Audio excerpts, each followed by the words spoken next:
Hi, everybody. Brian Norcross here with an update at 10 a.m. Central Time, 11 a.m. Eastern Time on Hurricane Francine as it is advancing toward the Louisiana coast. New information from the National Hurricane Center as of this hour. This storm is a little bigger in size and it is not intensifying, and now it is not expected to intensify significantly, at least as it approaches the coast. The environment around the storm is becoming more hostile now, and so it's more or less in a steady state and expected to be this way until it gets to the Louisiana coast. When we look at the radar here, we see this very elongated center of circulation here. I hesitate to call it an eye. It's about 60, 70 miles across. The ramifications of that are, first of all, it's not a structure that's conducive for intensification.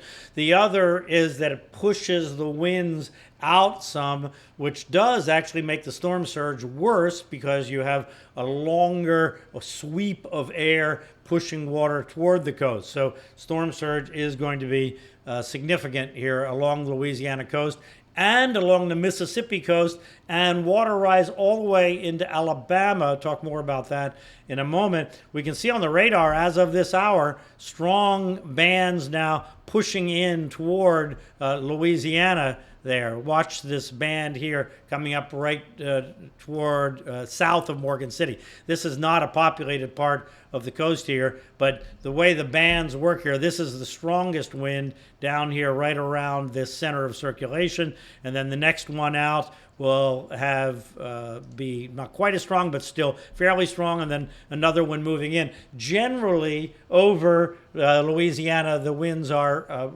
not so high at the current time, but then the rain is not terribly heavy, but there are periods of heavy rain. It's going to kind of be that way.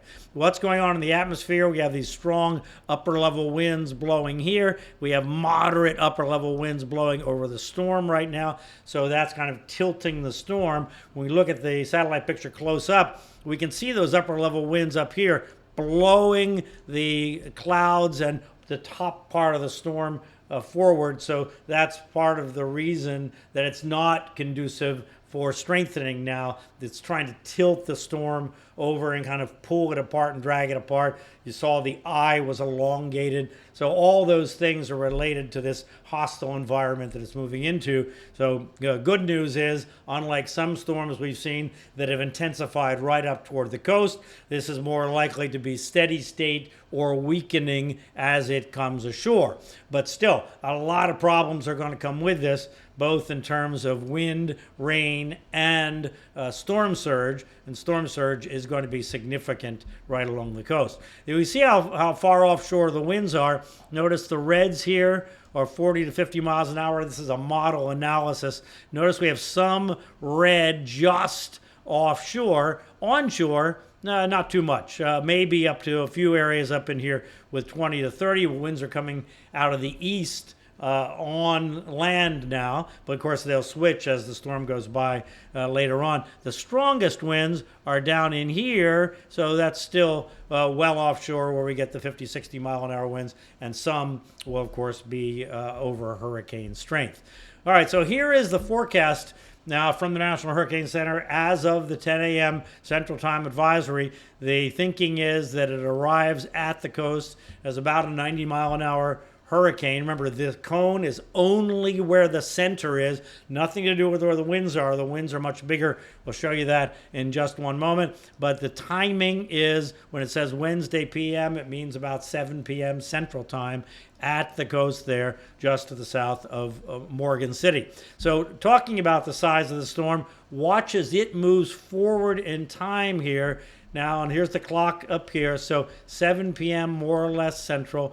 It's right about the coast. The reds, the dark reds, are the hurricane force winds affecting right over Morgan City, the based on the current forecast. These are the hurricane force gusts over here on the left side toward New Iberia, on the right side heading up toward the west side of New Orleans Metro, although it's going to be in the evening hours later on when it gets there. And these are the 40-mile-an-hour sustained winds. So this encompasses all of southeastern Louisiana. And at this time, notice the wind coming in here. We'll talk more about this in just a moment. But the wind is all coming in from the south, driving the Gulf water against Grand Isle, and then over here up toward Lake Bourne up in here, and talk more about these lakes and the flooding potential there, but also up into Mississippi, and by this time starting in Alabama, but not quite yet, because over here in Alabama, the wind is still not quite directly from the south. It'll take a while for that to happen. Moving forward in time through the evening up to midnight, now you see up around Baton Rouge, especially east, Hammond, Gonzales, Laplace, even hurricane force winds there. Lake Maurepas, hurricane force gusts at least, and just skimming over the western parts of New Orleans Metro. So that everybody needs to be aware of that. So let's talk about these things one at a time. First, the storm surge. Now, if you're watching this video, remember I'm recording this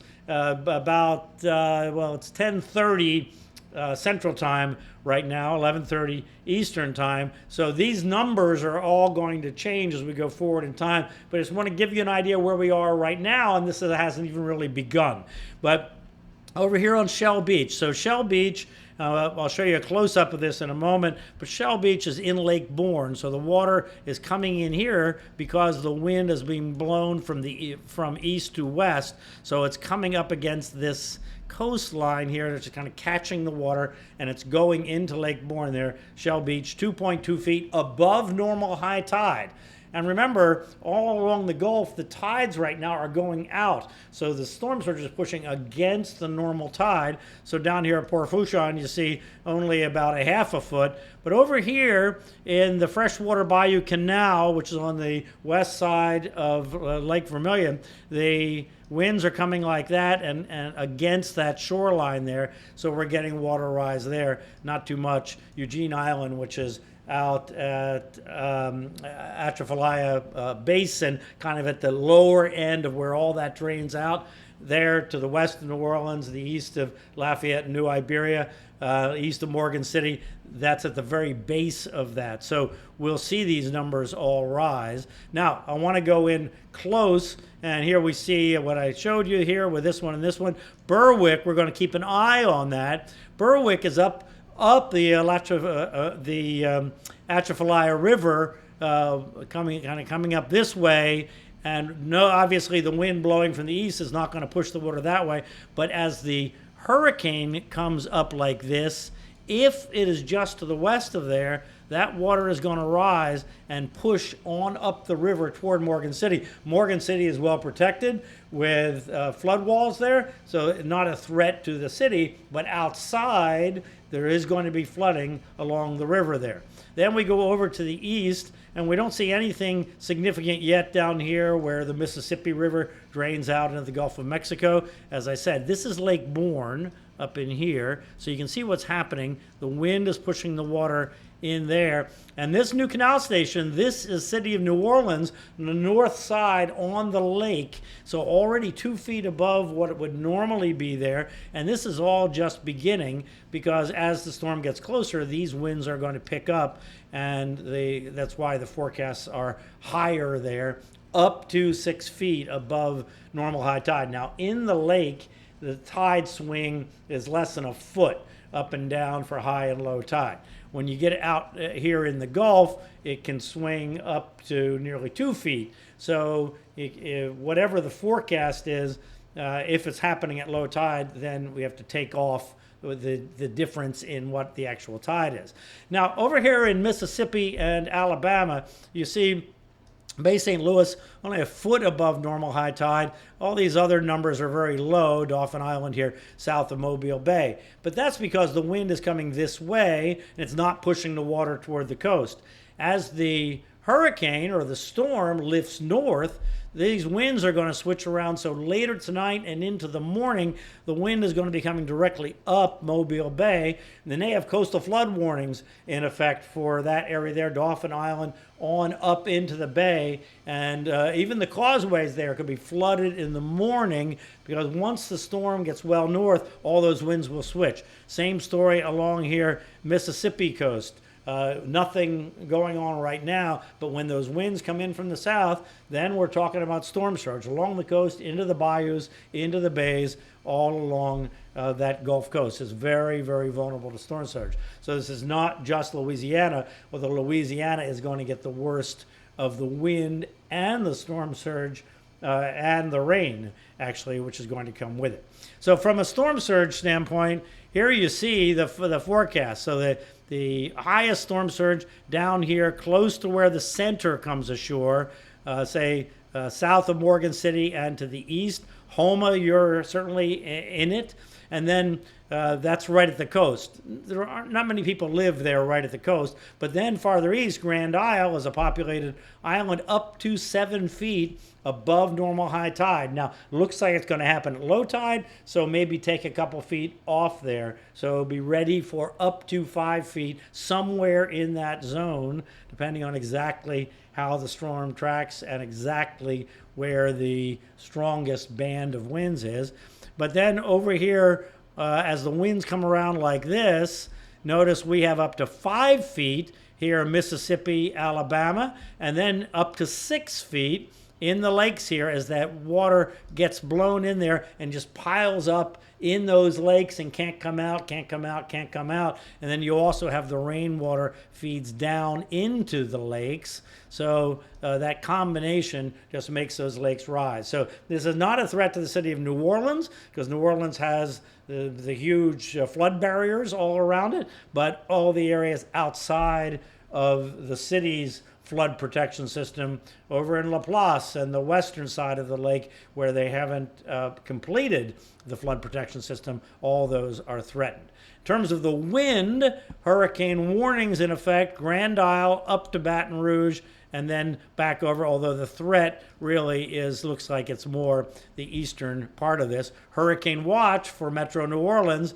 because you saw how close the hurricane force gusts were going to come to New Orleans. If it stays right down the middle of the cone, shifts a little bit to the right, be ready for the possibility. Hurricane force gusts, of course, we saw with Ida, a little bit of jog to the right. That was a stronger storm, a bigger storm, but still, this is going to come close enough to New Orleans to knock out power and be a problem with the wonderful big trees and everything in the city of New Orleans and in the surrounding area, and especially in Baton Rouge, by the way, which does seem to be more directly in line for the strongest winds. So then we have the tropical storm warnings. You can see how far inland winds of 40 miles per hour or higher are expected to go all the way up into Mississippi. So everybody in the storm zone here needs to be ready for this. And then on top of the storm surge, on top of the wind, we have the rain. Here's the latest forecast for rain. Notice a corridor right over southeastern Louisiana, up into Mississippi, fringing Alabama and back down. And then this goes up into the mid-south, by the way. So that water all up in here has to drain back down in all these rivers, the Vermilion River, the Pearl River, the Mississippi River, all the rivers that go into the lakes, all will have water coming down them, and that is going to continue even after the storm is gone. Storm will be gone tonight sometime, overnight tonight, but the water will continue. And then we have, of course, the issue all the way over to the east of the storm surge threat going that way. So there's what the wind is right now. Now, it's a little bit misleading. Look, we have a gust to 101 out there. But remember, these are oil platforms that are very elevated. So the winds are exaggerated there. But it just goes to show you that there are strong winds associated with the circulation. And those strong winds can get brought to the surface if there's a thunderstorm that can do that. So anyway, just keeping that in mind and showing you where the strongest winds are. They're still offshore, but they are coming. and the winds will pick up this afternoon. Everybody in southeastern Louisiana and affected areas need to be in their place this afternoon as the winds pick up, and then looks like landfall comes up nominally 7 p.m. Central Time, and then moving to the north across southeastern Louisiana. So the peak winds in New Orleans should occur after dark or about sunset to after dark. Looks like now if the timing holds. So if you're in the affected area, just this is your chance to park your car in the right place, get ready for the power to be out. Be sure you've at least filled up containers with water. You have plenty of water on the tap right now, so this is the time to get water. If you have a plastic sheet, by the way, if there's a chance your water is going to get contaminated, if you have a plastic painter's sheet, you know, the kind you put down if you're painting in the house, you should put that in the bathtub and then fill the bathtub about 3/4 full, and that'll give you water to flush the toilet if there's a chance that you think you might lose water. But put that plastic sheet in there, because otherwise the water is going to run out of the tub. So I want to remind you, if you are not watching Fox Weather, you don't have it on your TV or your phone, there's what you do. You scan that QR code, or you just put in a browser, foxweather.tv. You get all the instructions there. You can get Fox Weather on your phone. You can get it on your TV, get it on your iPad. It's all free, you know, so you don't have to subscribe. There's nothing to do with that. So it's there for you, and we're here for you all day, all night, covering Francine and everything else going on in the tropics. All right, have a good day, and I'll give you an update here coming up later on this afternoon after the 4 p.m. Central Time Advisory. Have a good day.